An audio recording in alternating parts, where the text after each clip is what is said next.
channel, everyone. Manchester Derby is here yet again, and we play at the Etihad Stadium this weekend, and it is going to be a difficult game. Now, I do know that Pep Guardiola and his team haven't been in the best of form. In my opinion, the worst form of any Pep Guardiola team that I've seen in years since he has started managing. I don't think he's ever experienced this type of bad results, bad performances, and it coincides with everything. Their performances, the way Pep Guardiola is on and off the pitch as well, shall I say, addressing himself, is not looking very good in press conferences. There's clips of him losing his anger and losing his mentality to normal people outside who simply troll him. And the players themselves look devoid of confidence.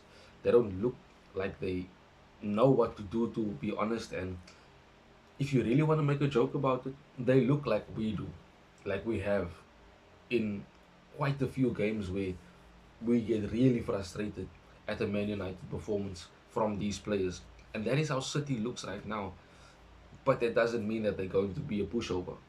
That doesn't mean that we can go to the Etihad with confidence and say we are going to win them. I will believe that, of course.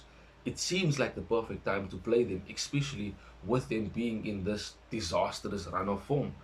Whether you want to call it form or you want to call it bad results, the crux of the matter is City have not done well in the past few weeks. Losing in the Champions League, losing in the league, bad performances to teams that they normally roll over. They normally steamroll 5, 6 goals at times. And they have the charges that they are. And I'm not going to be sitting here talking about the 130 charges that they have and what the results of that might be, whether it be them being relegated or them being found not guilty. It doesn't matter. There is a bit of an inclination that some people are saying that what if they are already relegated? What if the news that will be coming out, they already know about it, hence the reason why the players are playing the way that they do. They don't care about the results because they are already relegated. I don't know. I'm just speaking as a Man United fan based on what I see from the outside going on at Manchester City. But we have to focus on the football. And make no mistake, Haaland, De Bruyne, Foden, Savio, who else is there in their team? The likes of Bernardo Silva, Kyle Walker, Akanji, Nathan Ake, Mateus Nunes. You could name all their players, Jeremy Doku, Jack Grealish. You could name them, and you would really know the trouble you are in just by the names of those players. And of course, with Pep Guardiola being their coach and the way they've played, 4 titles in a row, they had a treble 2 seasons ago. It just seems like a team that at any given moment can still destroy you. And if we play the way we played against Nottingham Forest, if we play the way we started against Victoria Pilsen, City will completely run us riot. They could score 4, 5 based on how we've been playing before we got to this game. Now again, we won in the week in Victoria Pilsen, but that doesn't mean we are going to be good enough to win City. We might have more confidence because we are on a bit better run of form than them, but it doesn't mean that City are going to just not have the confidence to go at us, because they're going to. They have a lot to play for in terms of their pride, in terms of Pep Guardiola as a coach's reputation, you know. So I definitely do feel that the best form of attack for us would be to hit them on the counter, because without Rodri, they suck at transitions. And a lot of teams have been completely using that little weakness to their advantage.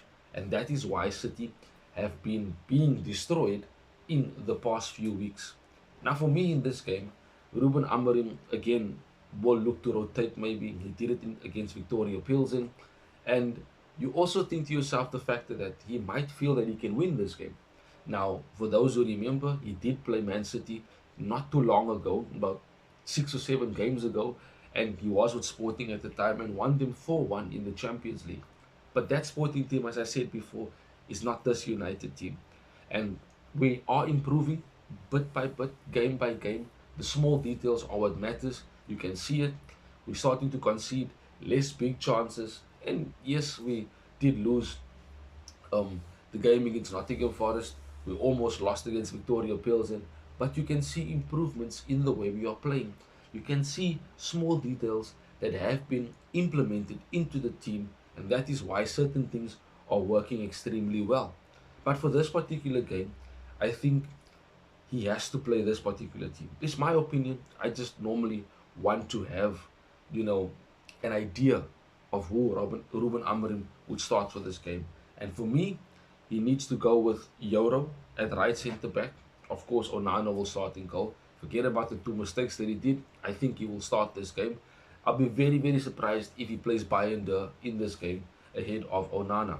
As I said, Euro should come in at right centre back, De Ligt at centre back, and Martinez at left centre back, which is, for me, our best centre three at the back that we can play under Ruben Amorim right now.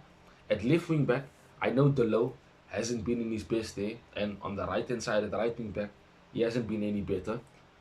Of course, Malasia could play there, but again, another player that is slowly getting back to full match fitness and, of course, regaining his form after being extremely long out. So I would start Mazarawi on the left hand side. He's such an intelligent footballer. I think that he can play as a left wing back. I think that in between the lines, he's more intelligent enough to play those passes, to link up play, and he's good enough to go on the outside as well. So he should come in at left wing back, in my opinion. Right wing back, I do think that for me, Ahmad should continue there. And I know he's better in the number 10, he's better higher up the pitch, but he gives us good angles from that right wing back position and gets the ball much quicker and allows him to have the space to drive and attack his defenders when they are facing him up. That is who I think should play at right wing back. In midfield, I would go with a Casemiro and a Nugate simply because it allows us to have a bit of more defensive stability in midfield because we need to lock down that midfield. We need to have physicality. We need to have legs and energy. Now, you could start Mainu in that midfield, but that is only if Ruben Amorim is feeling brave. Now, of course, he is a coach that is quite charismatic. He is a coach that certainly likes to win and always wants to win. I'm not saying other coaches don't like to win, but Ruben Amorim has come in with a winning mentality. And if he is brave for this game, he would go with a Mainu and a Ugarte because I think Ugarte definitely starts this game. But for me, I think it would need to be Casemiro and Ugarte. If Ruben Amorim is brave, he would then go with Mainu and Ugarte, in my opinion.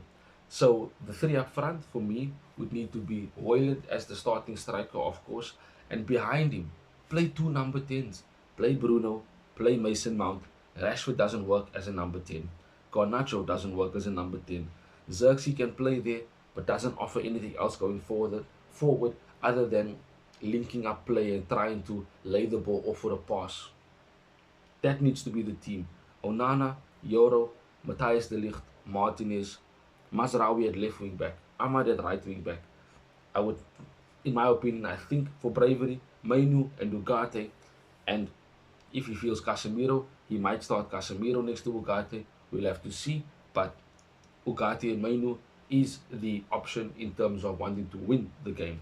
And the three up front, Bruno, Mount, and Hoyland. That is who I think should be playing this game. Mount did enough to start this game. He has good energy when pressing and can certainly be a threat when running beyond the striker. We know Hoyland has got his confidence up, so he will certainly want to have a good performance and score. Bruno, of course, will need to be better, do more. He still gives the ball away a lot. He still kind of doesn't really pull the team through when we are in difficult moments in the game. And I'm not really convinced of him as a Man United captain, but that's for another day. We can win this game based on what we see. Their form isn't great. We are improving. But on the other hand, form goes out the window for the Manchester derby, for any derby for that matter. And they could easily just turn up at the Etihad and steamroll us, and we could easily look like the team we have done in the past few seasons. But then again, we could also surprise them. That will be extremely good if we can surprise Pep and his City team at the Etihad and win them again. We did it when we had Jose Mourinho and Paul Pogba here with Alexis Sanchez. We did it under Ole. We can win City at the Etihad. We've done it before. And we should not be afraid to go at City because, like the Arsenal game, this is a free hit. This is a game where Ruben Amorim will get to see who is good enough physically but also mentally for these massive games in the Premier League.